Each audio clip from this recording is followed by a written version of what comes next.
Olá, querido aluno, tudo bem com você? Aqui é o professor Wesley, essa é a nossa terceira aula do módulo de Biologia Vegetal e nela comentaremos aqui sobre as angiospermas e a nossa primeira parte da aula vai basicamente comentar sobre a flor. Na segunda parte a gente comenta aqui sobre os frutos e daí as suas características, tá bom? Para início de conversa é importante nós termos em mente que quando a gente comenta de angiosperma, o sucesso evolutivo desse grupo se deve à presença de uma estrutura ao qual nós denominamos como fruto, tá? E o fruto ele vai basicamente auxiliar aí o processo de dispersão de sementes. Outro aspecto bastante importante a ser frisado, comentado aqui com vocês, é a presença da estrutura reprodutiva que é a flor. A flor agora ela vai apresentar-se de maneira mais elaborada, ela vai ter cores, odor, néctar, e isso acaba servindo aqui como elemento chamativo para que animais consigam aí ajudar esse processo de polinização, tá bom? Em outras aulas nós já havíamos visto essa mesma gravura aqui, nós comentamos algumas características, e para nossa análise tornar-se mais enriquecedora, eu acho que é bacana a gente partir do princípio de que a novidade evolutiva atrelada às angiospermas é justamente a presença de flor e fruto, certo? Então, a característica que vai estar aqui atrelada com elas é a presença da flor e do fruto. Então, quando a gente estiver comentando de angiospermas, para vocês terem uma noção, angio significa vaso, certo? Então, deixa eu escrever aqui bonitinho, ó, vaso. Ô, senhor. Esperma, semente. Nós teremos agora uma estrutura bastante importante que é justamente aqui a flor e o fruto, certo? E basicamente os frutos eles aumentam drasticamente aqui a dispersão das sementes e elas vão se espalhar por todo o planeta. Inclusive a gente consegue encontrar angiosperma em praticamente todos os ecossistemas. Outro aspecto bastante interessante, a gente vai ver com mais detalhes nas próximas projeções, é que as sementes elas apresentam aqui uma estrutura denominada como endosperma, que é uma estrutura triploide que acaba se originando aí em decorrência de um evento bastante peculiar, bastante particular das angiospermas, que é a dupla fecundação, certo? Vale se destacar que, quando a gente está comentando de uma angiosperma, ela é embriófita, isto é, tem aqui um embrião retido no gametângio, ela é traqueófita, ou seja, possui vasos condutores de seiva, ela é uma planta fanerograma, isto é, apresenta órgãos reprodutores visíveis, então no caso aqui a flor, e por fim nós temos um caso de uma planta espermatófita, ou seja, ela possui semente, tá bom? Como eu comentei com vocês, as angiospermas é o grupo mais diverso aqui, dentre as plantas, no qual tem-se aqui uma estimativa de haver cerca de 350 milhões de espécies. Como eu mencionei anteriormente, elas apresentam aqui flores verdadeiras que contêm ovários. A gente vai entender aí o que é o ovário propriamente dito. Possui aqui frutos, que acaba sendo importante para a dispersão de sementes, e como eu mencionei, as flores apresentam aqui estruturas que vão atrair os animais. Pétalas coloridas, nectários, aromas e por aí vai. E por fim, eu acho que é importante vocês já terem em mente que quando comenta-se de uma angiosperma, ela é subdividida aqui em dois grupos, as monocotiledôneas e as eudicotiledôneas. E a gente vai entender da onde que vem essa classificação aqui como monocotiledônea ou eudicotiledônea. Um aspecto ainda já interessante de destacar-se é que anteriormente essa classificação dava-se como monocotiledônea ou dicotiledônea, porque aí estava atrelado com a questão do cotilédone, que é uma estrutura aí que vai ajudar a nutrir o embrião. Mas a gente vai perceber que isso daqui acaba sendo furada, porque tem algumas plantas aí, como as suculentas, que apresentam características tanto de monocotiledôneas quanto de eudicotiledôneas. Então a gente vai ver que o rolê é mais profundo, mais embaixo aí, beleza? Vale aqui destacar que apresenta-se algumas características morfológicas e estruturais atreladas a uma monocotiledônea, da mesma forma que a eudicotiledônea também vai apresentar aqui algumas características bastante próprias, tá? Então a gente vai dar uma olhadinha aqui nas principais que vale se vocês terem aí bastante claro na mente. A primeira é a própria questão da raiz. Quando a gente comenta de uma monocotiledônea, ela apresenta uma raiz fasciculada, então ela parece cabelinhos, cabeleira, tá bom? E uma eudicotiledônea, ela já apresenta aqui uma raiz que a gente chama de pivotante ou axial, ela é mais profunda, então, consequentemente, para a gente retirar uma eudicotiledônea do solo é muito mais difícil se comparado com uma monocotiledônea. Outro aspecto bastante interessante é o que diz respeito ao crescimento. Quando a gente comenta de uma monocotiledônea, ela apresenta apenas um crescimento longitudinal, ou seja, só de altura, ao passo que a eudicotiledônea ela apresenta crescimento tanto longitudinal, ou seja, tanto em altura, quanto em espessura. E isso daqui está atrelado com algumas características histológicas aí que a gente vai comentar mais adiante nas nossas aulas de botânica, beleza? Outro aspecto que a gente pode usar aqui como inferência para distinguir uma monocotiledônea de uma eudicotiledônea é a própria disposição dos vasos aqui que conduzem seiva. Isto é, a gente pode observar tanto o xilema quanto o floema na sua disposição aqui no caule. Quando a gente está observando uma monocotiledônea, o caule dela vai apresentar aqui os vasos dispostos aí por toda a sua estrutura, tá bom? E aqui a gente ainda destaca que entre a epiderme e o parênquima, entre o xilema e o floema, não existe câmbio, tá? Então, aqui há ausência de câmbio. Então, a gente chama aqui, isso aqui de colateral fechado. A gente vai entender mais adiante aí nas aulas de histologia. Mas isso aqui é somente um overview aqui, uma visão geral acerca de quem é uma monocotiledônea e quem é uma eudicotiledônea, tá? Não se preocupem por hora com isso. Outro aspecto bastante interessante é que a eudicotiledônea ela já apresenta aqui os vasos dispostos de maneira circular e mais próximos aqui à casca, tá bom? Percebam que você já tem uma organização, uma arquitetura aqui dos vasos de forma circular, tá? Outro aspecto que a gente pode observar aqui para fazer uma distinção entre monocotiledônea e eudicotiledônea é a presença aqui das folhas. Uma folha de uma monocotiledônea ela é paralelívea e uma eudicotiledônea ela apresenta aqui esse formato de folha reticulinívea, tá? Então, ó, tá? Reticulínea. Outro aspecto que a gente pode observar aqui é a própria questão da flor. Uma flor de uma monocotiledônea, ela geralmente é trímera ou múltiplo de 3, ao passo que uma eudicotiledônea apresenta aqui ou flores tetrâmeras ou pentâmeras. Salvo algumas ocasiões, bem raramente, elas podem também ser aqui 2 flores, tá bom? Ou tá aqui também múltiplos de tais números.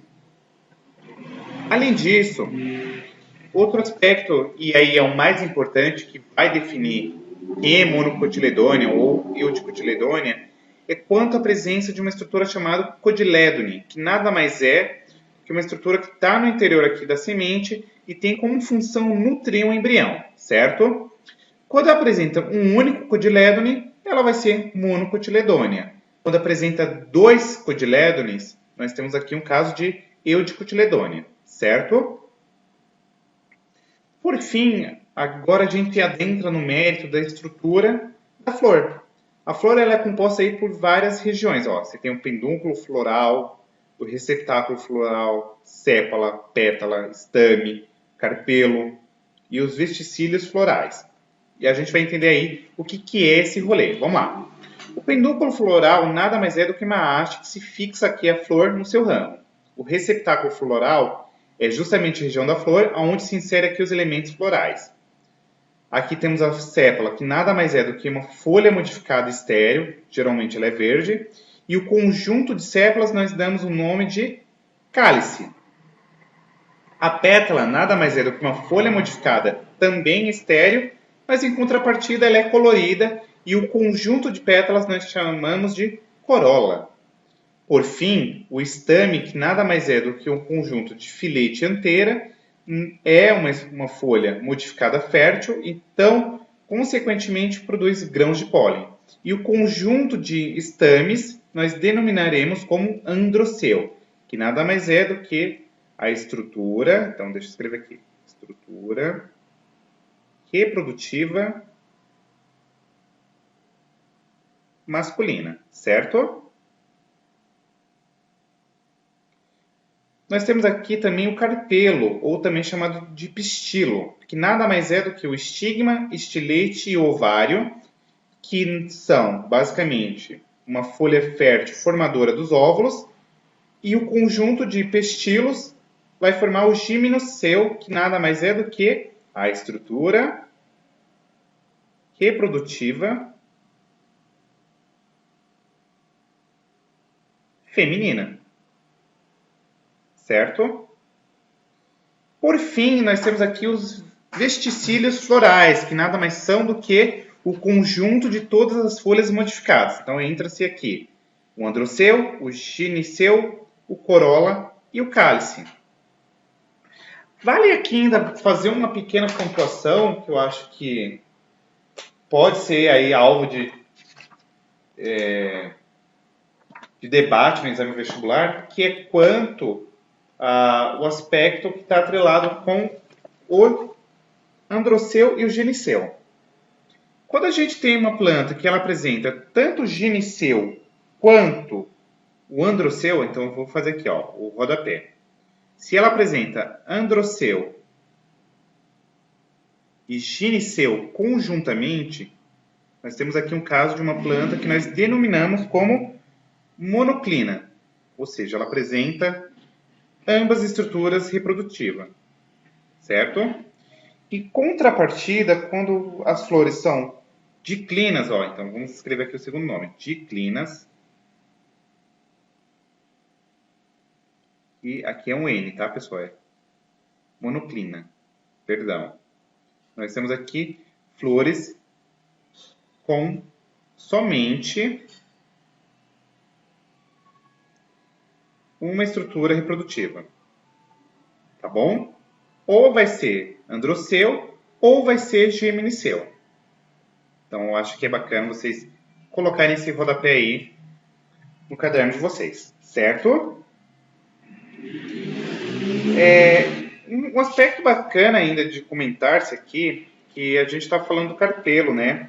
E o pistilo, que nada mais é do que uma ou mais flores modificadas, a gente acaba chamando ele de carpelo. Então, acabam meio que sendo sinônimos. E como a gente vai ver mais adiante o que é, de fato, aí o carpelo, o que é o estame e por aí vai. Então, vamos dar uma olhadinha aqui. Primeiro, o androceu nada mais é do que o conjunto de estames, e nós havíamos comentado anteriormente que o estame nada mais é do que anteira mais filete, certo? Então, o conjunto anteira mais filete nós chamaremos de estame, e o conjunto de vários estames nós chamaremos de androceu. Ao passo que o gineceu nada mais é do que um conjunto de carpelos ou pistilos aí, que são nada mais, nada menos do que uma somatória de estigma, que a gente vai ver aqui na figura o que é, mais o estilete, mais o ovário, certo? Então, vamos dar uma olhadinha aqui, ó. Comecemos a análise a partir daqui, ó. Você tem a antera e o filete. E isso daqui nós chamaremos de estame, certo? E o conjunto de tudo isso, nós chamaremos de androceu. Em contrapartida, dando uma olhadinha nessa outra esquematização aqui, ó, o estigma, o estilete e o ovário vai formar agora uma estrutura que nós denominaremos como pistilo, ou também, se preferirem, como carpelo, beleza? E o conjunto de vários pistilos forma o gineceu, que é a estrutura reprodutiva feminina.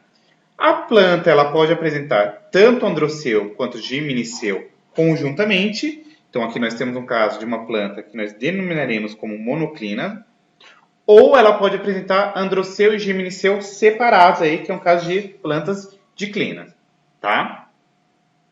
Então, vamos lá. Como eu comentei anteriormente, o estigma, estilete e ovário formam o pistilo ou carpelo e, consequentemente, você tem aqui as pétalas, que são folhas modificadas estéreis e geralmente coloridas, e temos também aqui as sépalas, perdão, que são folhas modificadas também estéreis, mas geralmente verdes, certo? Temos o receptáculo floral, temos o pendúculo, e nós também podemos ainda inferir que temos aqui os estames, que é o conjunto de antera mais filete, certo?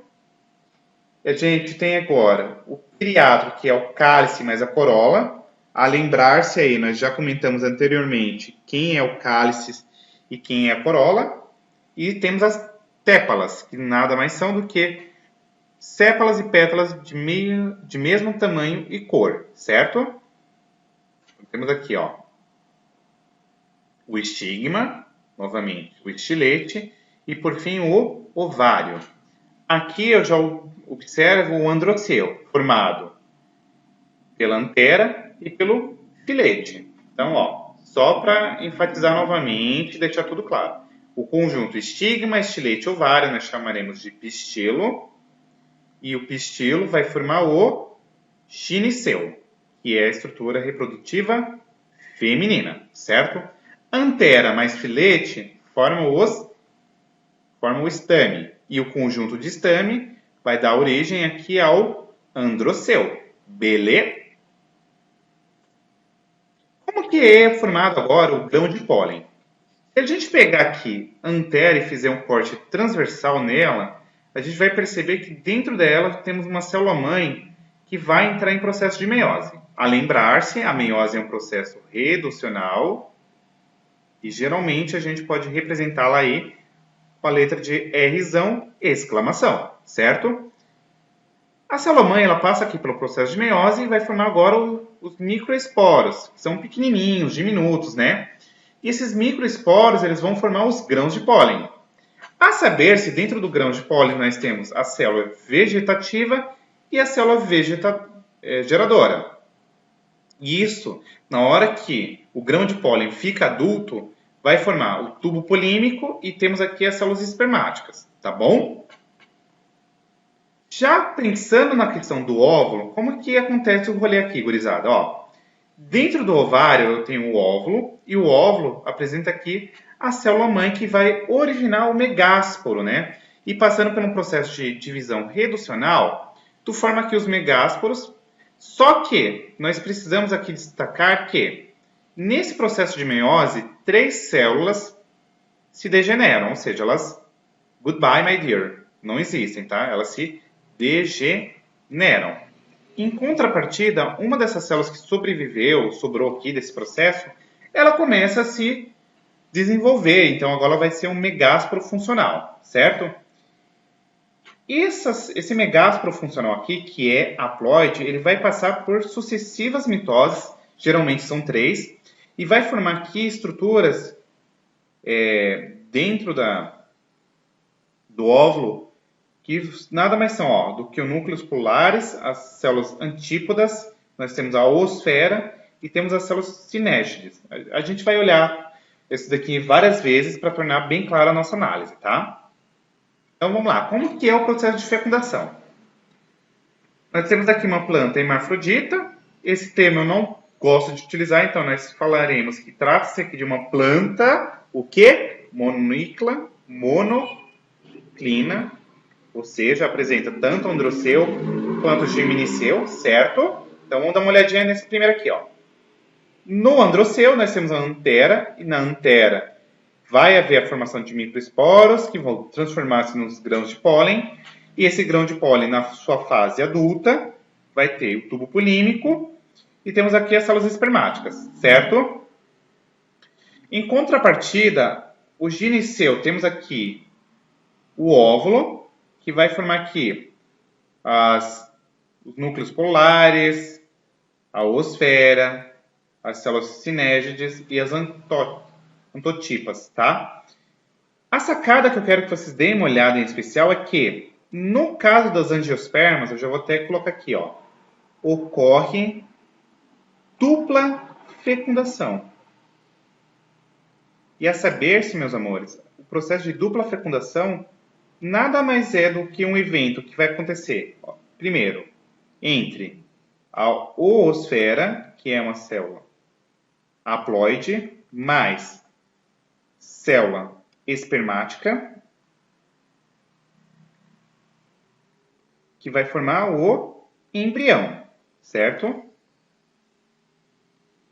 E agora você tem uma segunda fecundação que vai se dar entre os núcleos polares, então, ó, núcleos polares, mais a célula espermática.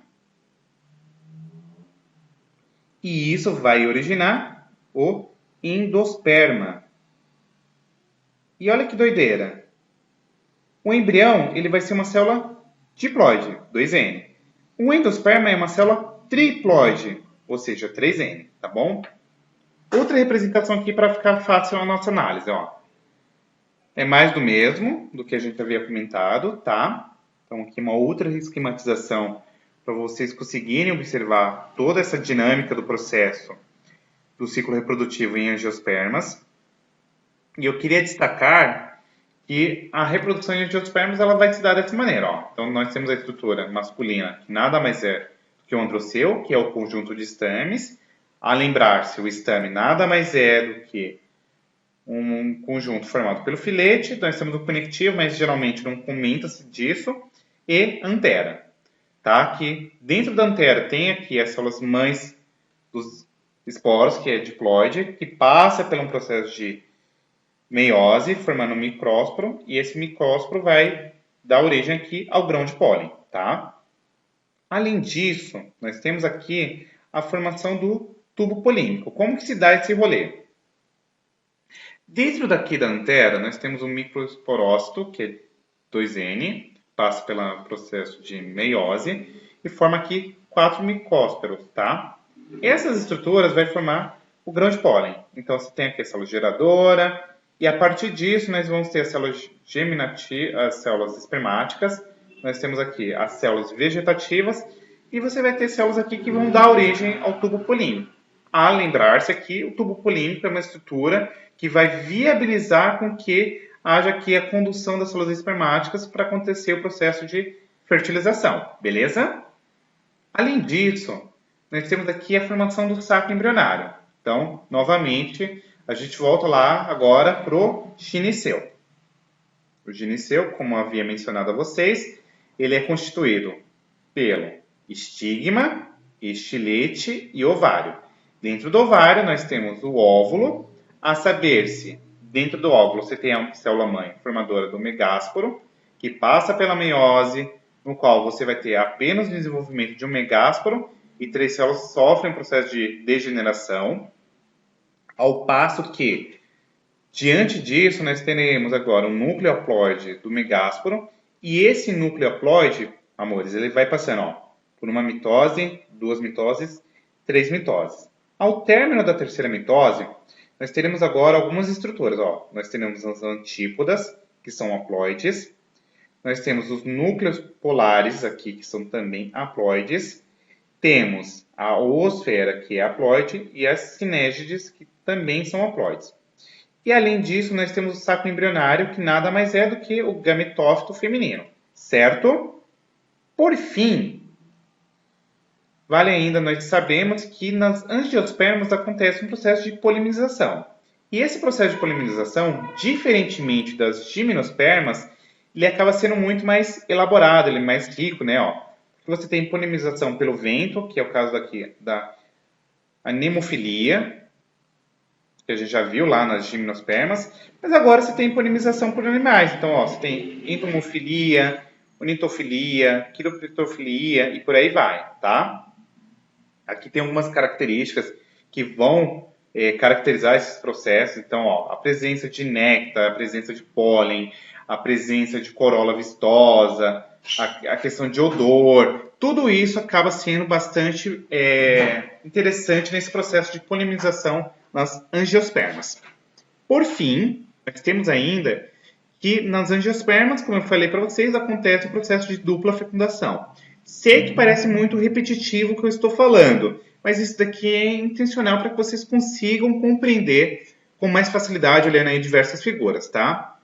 Por fim, nós havíamos comentado que a oosfera mais a célula espermática formam o zigoto, que é diploide, e os núcleos polares mais a célula espermática formam uma célula 3N, que nós chamamos de endosperma, certo?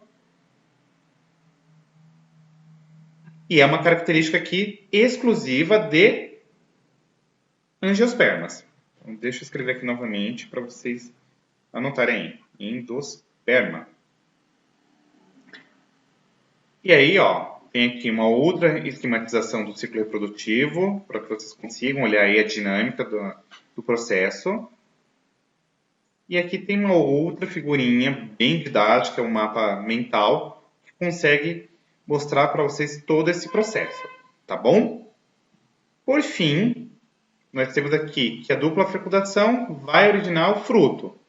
O fruto nada mais é do que uma estrutura que vai estar aqui protegendo as sementes, e os animais, ao se alimentarem aqui dos frutos, realizam a dispersão das sementes. E aí, na próxima aula, a gente comenta da onde que vai surgir a semente e da onde que vai surgir o fruto, beleza? Na nossa segunda parte aqui da aula de angiospermas. Espero que vocês tenham curtido a aula. Se vocês puderem compartilhar, comentar e divulgar aqui o canal para os amigos, eu ficarei bastante contente, tá bom? Um beijo e até a nossa próxima aula. Fiquem todos bem e bebam água. Tchau, tchau.